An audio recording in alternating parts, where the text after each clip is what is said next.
Hello everyone. पिछले lecture में हम लोगों ने पीएन जंक्शन और फॉर्मेशन ऑफ पीएन जंक्शन पढ़ा था। आज के लेक्चर में हम लोग बायसिंग ऑफ पीएन जंक्शन पढ़ेंगे। आइए समझते हैं कि पीएन जंक्शन की बायसिंग क्या है। जो हमारा पीएन जंक्शन है वो टू टर्मिनल डिवाइस होता है, इसलिए हम इसको डायोड भी कहते हैं। ये एक स्ट्रक्चर है पीएन जंक्शन के लिए। इसका एक पी रीजियन है और दूसरा वाला एन रीजियन है। तो इसमें टोटल टू टर्मिनल हो जाते हैं। एक टर्मिनल जिसमें फ्री इलेक्ट्रॉन्स की मेजॉरिटी होती है और दूसरा टर्मिनल जिसमें होल्स की मेजॉरिटी हो जाती है। तो ये टू टर्मिनल डिवाइस हो गया, जिसके कारण हम इसे डायोड भी कहते हैं। और जब हम किसी इलेक्ट्रॉनिक पर्पज से इस इंस्ट्रूमेंट को यूज करेंगे तो अब जिस बैटरी से हम लोग इसको ऐड करेंगे उसमें भी दो टर्मिनल होगा। बैटरी में भी क्या होता है, हमेशा दो ही टर्मिनल होता है, तो इसके भी दो टर्मिनल और बैटरी में भी दो टर्मिनल। अब क्वेश्चन ये है कि हम इसका कौन सा टर्मिनल बैटरी के किस टर्मिनल से जोड़ें।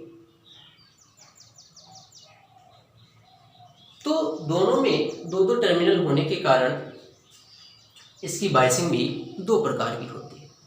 कौन सी? एक है फॉरवर्ड बायसिंग और दूसरी है रिवर्स बायसिंग। अब चलिए हम देखते हैं कि फॉरवर्ड बायसिंग में क्या होता है। सबसे पहले हम फॉरवर्ड बायसिंग को पढ़ें, इसके बाद हम रिवर्स बायसिंग को भी पढ़ेंगे। आइए देखें फॉरवर्ड बायसिंग है क्या।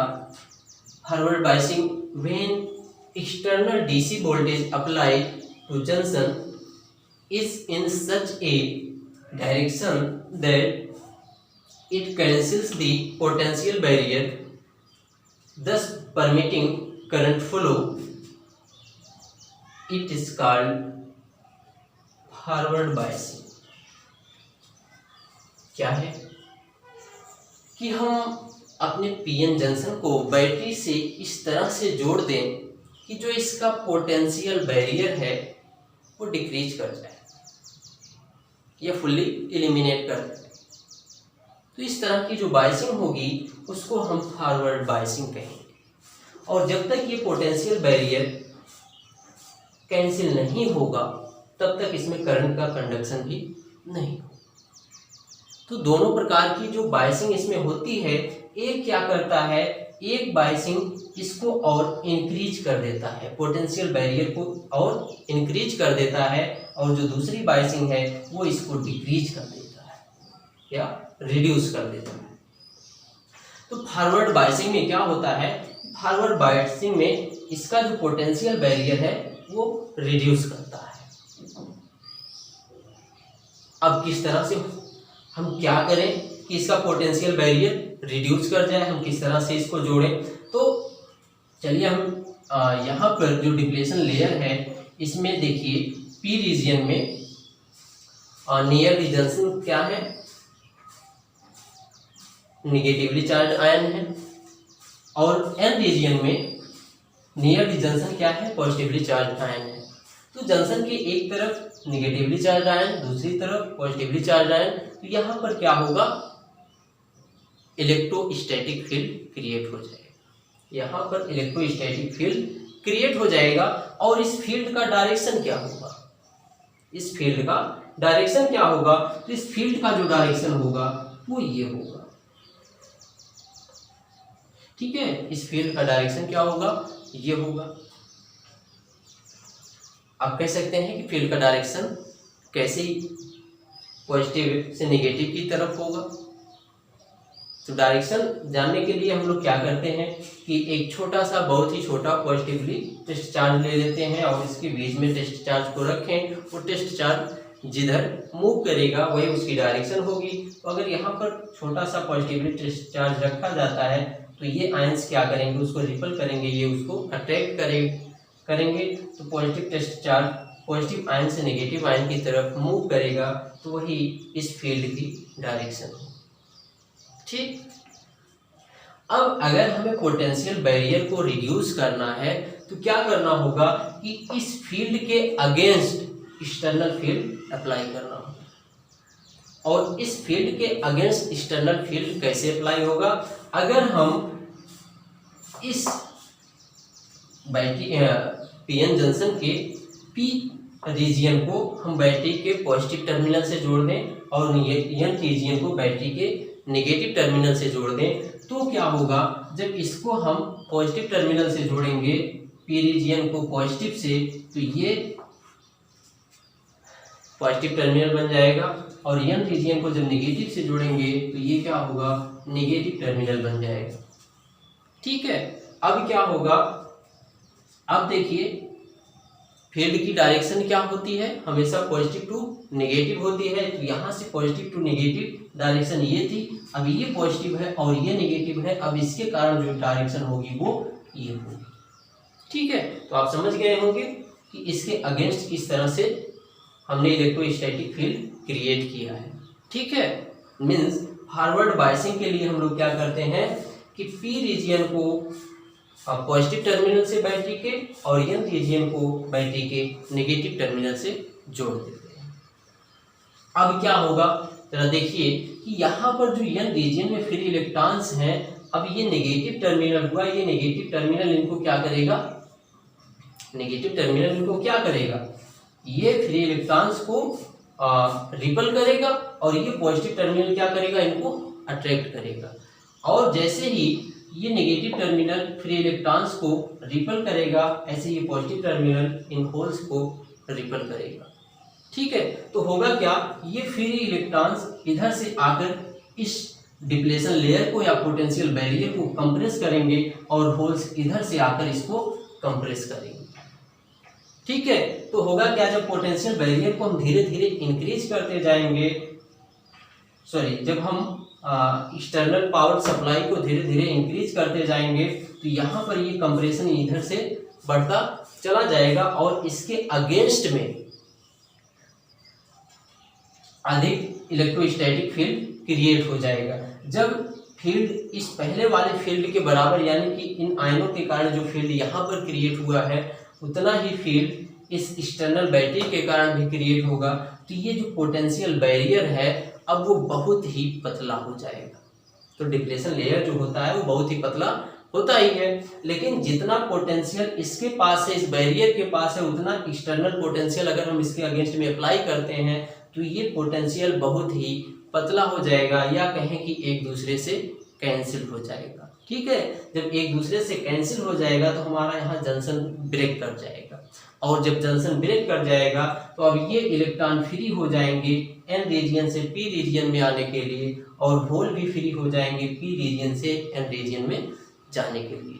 यानी कि अब बीच में जो कोई रेजिस्टेंस नहीं है, ये आसानी से इसमें ट्रेवल कर सकते हैं। होगा क्या कि फ्री इलेक्ट्रॉन यहाँ पर तो फ्री है, जैसे ही जंक्शन ब्रेक होगा ये फ्री इलेक्ट्रॉन एन रीजियन में आएंगे और कंबाइन करेंगे होल्स के साथ। ठीक है, जब फ्री इलेक्ट्रॉन्स होल के साथ कंबाइन कर लेंगे तो अब वो बैलेंस इलेक्ट्रॉन बन जाएंगे। ठीक है, और बैलेंस इलेक्ट्रॉन के रूप में ही ये यहाँ पॉजिटिव टर्मिनल तक चले जाएंगे। ठीक है, इस एंड तक आ जाएंगे, यानी कि जो फ्री इलेक्ट्रॉन्स थे वो इस रीजियन में एज ए फ्री इलेक्ट्रॉन चले, और उसके बाद जब पी रीजियन में आए ऐसे एज ए बैलेंस इलेक्ट्रॉन चले, लेकिन ये पूरा यहाँ से यहाँ तक आ जाते हैं।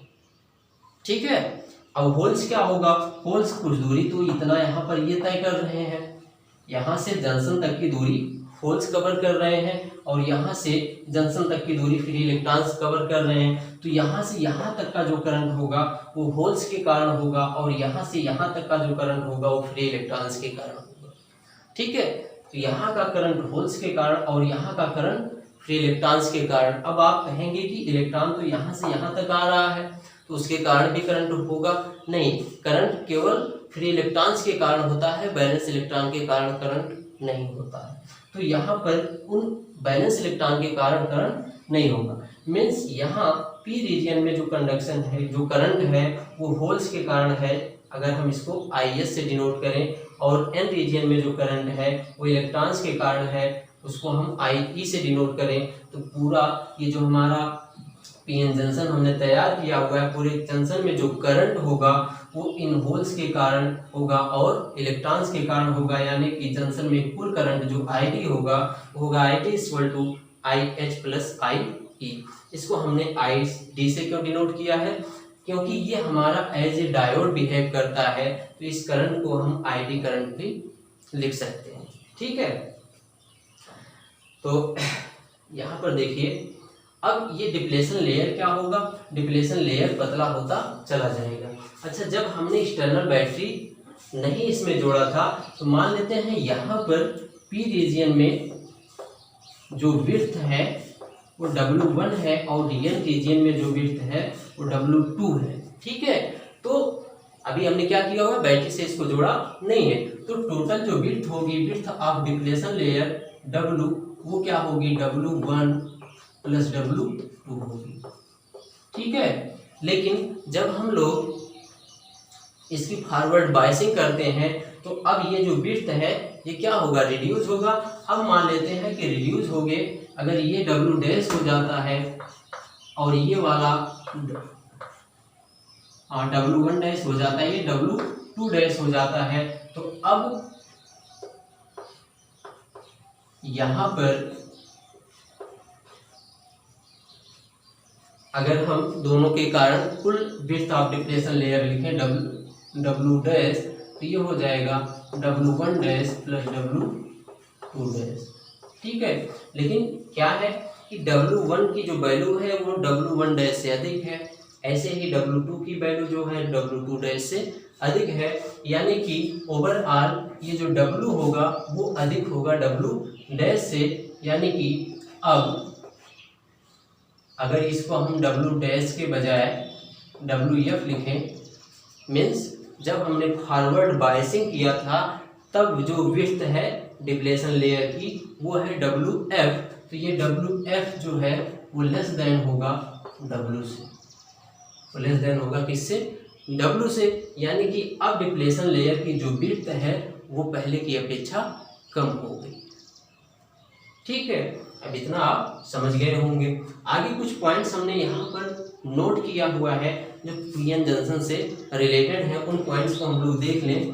क्या है, with forward bias to PN junction, first point, the potential barrier is reduced and at some forward voltage, और वो फॉरवर्ड वोल्टेज कितना होगा 0.1 to 0.3 volt, it is eliminated together.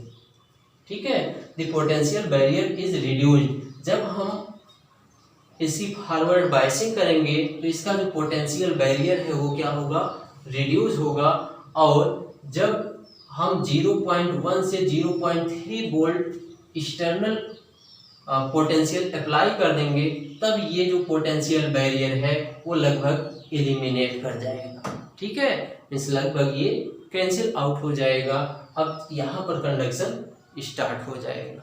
चलिए सेकेंड पॉइंट की बात करते हैं कि the junction offers low resistance called forward resistance RF to current flow.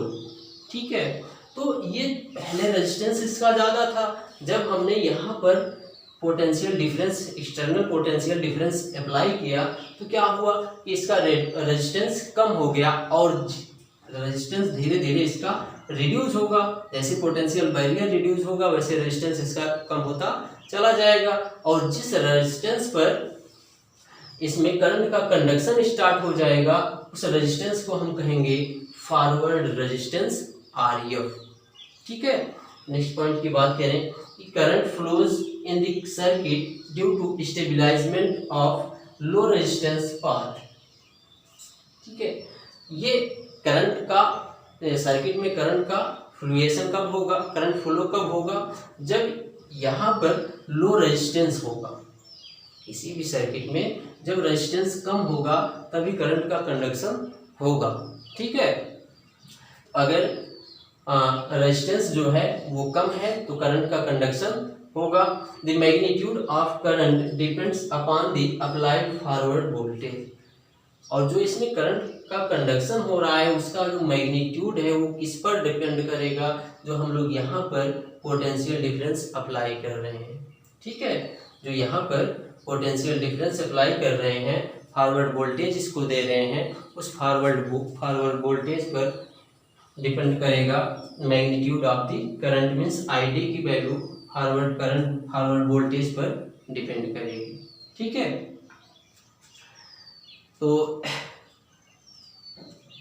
यहाँ पर देखिए कि जब ये हमारा यहाँ पर पोटेंशियल, एक्सटर्नल पोटेंशियल डिफरेंस बढ़ाएंगे तो धीरे धीरे ये हमारा बैरियर रिड्यूस करता चला जाएगा, और बाद में जैसे ही करंट का कंडक्शन होगा, मीन्स हमारा ये जंक्शन ब्रेक कर जाएगा। तो आगे लेक्चर्स में हम लोग यहाँ पर ब्रेकडाउन पोटेंशियल पर भी चर्चा करेंगे। ठीक है। तो फॉरवर्ड बायस में बस इतना ही। अगले लेक्चर में हम लोग डिस्कस करेंगे रिवर्स बायस पर। ठीक है। तो आज के लिए बस इतना ही। लेक्चर के अंत तक बने रहने के लिए बहुत बहुत धन्यवाद।